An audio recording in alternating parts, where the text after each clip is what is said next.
Qala Rasulullah sallallahu alaihi wasallam, bersabda Rasulullah sallallahu alaihi wasallam fi marwahu Abu Sa'id Al-Khudri, pada hadis yang diriwayatkan oleh sahabat Abu Sa'id Al-Khudri radhiyallahu taala anhu, qala, beliau menyampaikan, qala Rasulullah sallallahu alaihi wasallam bersabda, lihat kalimatnya, bima makna, lihat, saya langsung ke ujung hadisnya saja karena ini cukup panjang sekali. Hatta idza khalasal muslimuna, hatta idza khalasal mu'minuna bidan nari, sampai ketika orang-orang beriman diselesaikan urusannya dari neraka, maksudnya hisab ya, saat dihisab dan dipisahkan nih, orang beriman semua sudah masuk surga, siap masuk surga semua ya. Yang buruk-buruk masuk neraka, dah masuk ke neraka.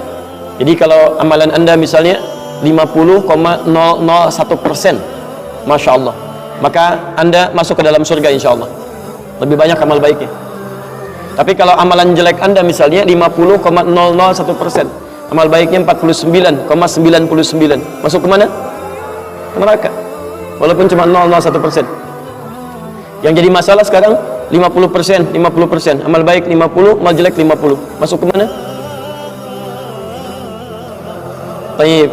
Nah itu belum ke surga dan tidak ke neraka. Lihat kalimat saya, belum ke surga, tidak ke neraka.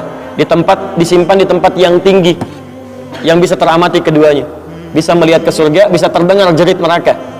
Kalau lihat udah nggak tega, udah nggak kuat ke neraka, terdengar jerit neraka, yaitu disebut dengan A'raf namanya, tempat tinggi yang bisa melihat keduanya, disebut A'raf ya. Makanya ada Quran surah Al-A'raf, anda baca dari ayat 45-nya sampai dengan ayat ke-50-nya. Ada ashabul A'raf yang belum ke surga dan sangat ketakutan mendengar jerit-jerit neraka, sehingga ingin mengharapkan rahmat Allah subhanahu wa ta'ala. Dia akan ditempatkan di situ, di tengah-tengah, nanti sampai selesai hisab. Begitu selesai hisab, dia memohon rahmat Allah, diberikan rahmat Allah, baru kemudian dimasukkan ke dalam surga. Kalau hisabnya misalnya berlangsung selama sehari, maka 1000 tahun dia nunggu di situ. Tayyib. Hatta idza khalasal mu'minuna minan nari, sampai ketika orang-orang beriman itu ya, mulai diselesaikan dari urusan nerakanya. Tayyib, sudah mulai masuk ke dalam surga. Ini sudah selesai, mau masuk ke dalam neraka, dan dimasukkan, masuk semuanya. Apa yang terjadi? Ma minkum min ahadin bi ashaddi munashadatan lillahi fi istiqsa'il haqqi li ikhwanihi tayyib minal mu'minin lillahi minal mu'minin. Anda tidak akan temukan pada saat itu situasi saat orang-orang beriman akan masuk ke dalam surganya, sementara yang neraka sudah dihukum di situ, sudah banyak yang dihukum, sudah macam-macam, masuk. Ini sudah mulai mau selesai, tiba-tiba ada orang-orang yang mengadu kepada Allah subhanahu wa ta'ala, memohon dengan sangat. Nabi katakan, Anda tidak akan pernah temukan orang yang paling banyak kuat permohonannya kepada Allah, memelas dengan tulus. Asyaddu munasyadatan, munasyadah itu sesuatu yang dimohonkan dengan sangat. Ya Allah, mohon ya Allah, mohon ya Allah. Fawalladzi nafsi biyadi, sampai Nabi berkata, maka demi Allah yang jiwaku ada di tangannya. Ini Nabi bersumpah dengan jiwanya. Tidak pernah ada kalimat dalam hadis ya, kalimat seperti ini kecuali menunjukkan itu sangat serius. Ingat, sangat serius, dan ada sesuatu yang penting di dalamnya. Nabi serius menyampaikan ini, kita jangan anggap bercanda gitu kan. Falladzi nafsi biyadi, maka demi jiwaku yang ada di tangan Allah subhanahu wa ta'ala, yang bisa diwafatkan kapan saja. Lihat kalimatnya, fayaqulu, maka mereka berkata, fayaqulu, maka mereka berkata, ya Rabbuna, wahai Rabb kamu, wahai Rabb kami yang tengah merawat kami di dunia, memberikan kecukupan, memaafkan kami, mengampuni kami, dan memberikan nikmat surga sekarang. Wa ya Rabbuna, ya Rabbuna, wahai Rabb kami, hum ashabuna, mereka ada di antara teman-teman kami. Dalam kalimat yang lebih kuat, kalimat yang menggunakan ikhwan, kata ikhwan, hum ikhwanuna, hum ikhwanuna, mereka saudara-saudara kami ya Allah. Hum yasumuna ma'ana, ada orang-orang yang berpuasa bersama kami saat di dunia. Yusalluna ma'ana, kanu yusalluna ma'ana, mereka salat bersama kami saat di dunia. Jadi tiba-tiba ada sekelompok ikhwan yang datang kepada Allah, yang kehilangan saudaranya. Kok nggak ada di surga gitu kan, ketika dia mau berangkat, padahal dulu punya cita-cita yang sama dan sebagainya, tapi karena bekalnya tidak cukup, sebagian ada yang masuk ke dalam neraka. Tiba-tiba mengatakan kepada Allah dengan permohonan yang sangat, ya Allah, saya kehilangan saudara saya, ya Allah, saya kehilangan saudara saya, ya Allah, dulu kami puasa sama-sama, ya Allah, dulu kami sholat sama-sama, ya Allah, dulu kami ibadah sama-sama, ya Rabb, kami tidak temukan dia di sini, ya Allah, mohon, terus mohon. Sampai ketika puncak pada permohonannya, tiba-tiba Allah berfirman, akhriju man araftum, para malaikat, keluarkan orang yang dikenali oleh orang-orang ini, yang disebutkan tadi, keluarkan mereka dari neraka. Tiba-tiba dikeluarkan, bertemulah orang-orang ini dengan temannya. Sampai Allah kemudian dengan rahmatnya katakan lagi, akhriju man kana fi qalbihi mithqala dzarratin minal iman. Keluarkan sampai yang ada titik terkecil iman dalam hatinya, keluarkan dari neraka. Bahkan hadis ini ada di Al-Bukhari nanti, ya ada di Al-Bukhari nomor hadis ke-14 posisi paling kiri sebelah bawah, ya. Tayyib, sampai mereka kemudian dikeluarkan dalam keadaan gosong, sudah mulai terbakar habis dan dimasukkan ke dalam surga kemudian. Setelah selesai hisabnya di dalam nerakanya, dikeluarkan dari situ. Jadi ada orang-orang yang dengan syafaat temannya bisa keluar dari neraka, masuk ke dalam surga. Ada yang sama sekali tidak membantu itu, ya, dosa-dosa yang begitu besar, tidak bisa keluar dan kekal dia di dalam neraka. Walaupun dia merasa beriman kepada Allah, tapi digugurkan keimanannya dengan ibadah-ibadah yang melanggar ketentuan Allah, seperti syirik dan sebagainya.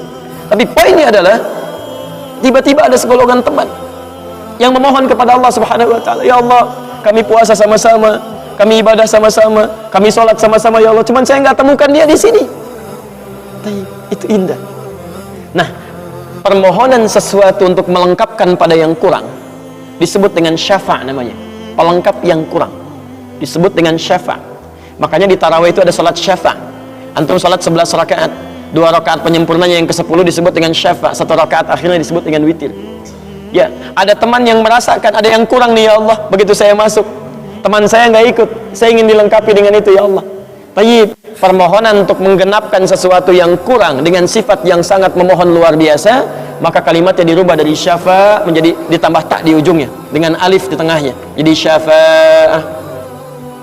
Tayyib, saya mau akhiri ya, karena ini sebenarnya tidak banyak bahasannya. Siapa orang-orang ini? Itu yang disebut dengan ikhwan. Makanya ketika ayat Qur'annya mengatakan wa kuntum ala syafa hufratin minan nari fa anqadhakum minha, dan kalian sudah ada bahkan yang sudah mau di bibir neraka itu, karena ketika diangkat itu oleh Allah Subhanahu wa Ta'ala dengan perintahnya, ya diperintahkan oleh Allah. Tayyib, dalam bahasa hadisnya ada yang diangkat baru neraka itu masuk ke kakinya sampai ke betisnya, ada yang sudah masuk sampai ke punggungnya, ada yang sudah ke lehernya, dan ada yang sudah tenggelam di dalamnya. Tayyib, jadi ada yang baru di bibir neraka diangkat, ada yang baru sudah mau masuk ke neraka diangkat, ada yang sudah tenggelam diangkat, jadi macam-macam. Ya, fa asbahtum bi ni'mati ikhwana. Siapa yang bisa mengangkat itu semua? Di antaranya Allah berikan nikmat kepada Anda dengan dapatnya ikhwan-ikhwan dalam kehidupan. Cuma itu yang bisa menolong Anda di hari akhirat, teman-teman terbaik selain syafaat-syafaat yang lainnya. Ada orang mendekat kepada Al-Quran, ada orang sering bersalawat kepada Nabi, ada orang mendekat pada hukum-hukum Allah, ada orang-orang yang belum bisa maksimal menunaikan itu semua, dia cari teman-teman yang soleh yang menunjukkan pada kebaikan-kebaikan. Bukankah sering Anda dapati seperti itu? Mungkin Anda bersahabat dengan teman yang tingkat ibadahnya jauh di atas Anda. Anda masih sibuk dengan urusan dunia, tapi masih menunaikan sholat, masih puasa, tapi karena kesibukan dunia Anda, Masya Allah, kurang bekal ibadah Anda. Tapi beruntungnya Anda dengan punya teman yang soleh, berjamaah dengan imam yang soleh, puasa dengan dia, buka sama-sama, kadang sering ikut-ikut misalnya dalam ta'limnya, dalam macam-macamnya, Masya Allah. Maka tiba-tiba ketika Anda dikenal oleh dia, diingat oleh dia, di akhirat nanti, tidak ditemukan Anda, ya Allah, dia kawan saya, ya Allah, dia teman saya, ya Allah, dia saudara saya, ya Allah, kami pernah ta'lim sama-sama, ya Allah, kami pernah puasa sama-sama, ya Allah, kami pernah sholat berjamaah sama-sama, ya Allah, mohon jangan pisahkan, ya Allah, jangan pisahkan. Pertanyaan, sudahkah Anda punya teman seperti itu yang bisa menolong dalam kebaikan? Kalau belum temukan, cepat cari mumpung masih hidup, sebab kalau sudah kehidupan itu berakhir, tidak mudah untuk menemukannya. Maka pastikan di kantor Anda, teman Anda bisa membawa Anda ke surga. Pastikan di rumah Anda, pasangan hidup Anda adalah teman yang bisa membawa Anda ke surga. Pastikan di tempat kehidupan Anda, siapapun tetangga Anda, kerabat Anda, teman-teman sekolah anak Anda adalah teman yang bisa mengingatkan dan membantu Anda untuk mencari Anda bisa masuk ke dalam surga. Dan saya mohon pada Anda semuanya, tolong ingat ini ya, baik-baik. Kalau nanti di akhirat Anda tidak temukan saya di surga, tolong ingatkan kepada Allah, saya pernah ada di sini, saya pernah ada di sini. Tolong ingatkan. Kalau antum di akhirat tidak temukan saya di surga, tolong ingatkan, ya Allah, mohon ya Allah, Adi Hidayat pernah mengajar saya dan mengingatkan saya di sini. Ya. Subhanakallahumma wa bihamdika asyhadu an la ilaha illa anta astaghfiruka wa atubu ilaik. Wa akhiru da'wana alhamdulillahi rabbil alamin. Assalamualaikum warahmatullahi wabarakatuh.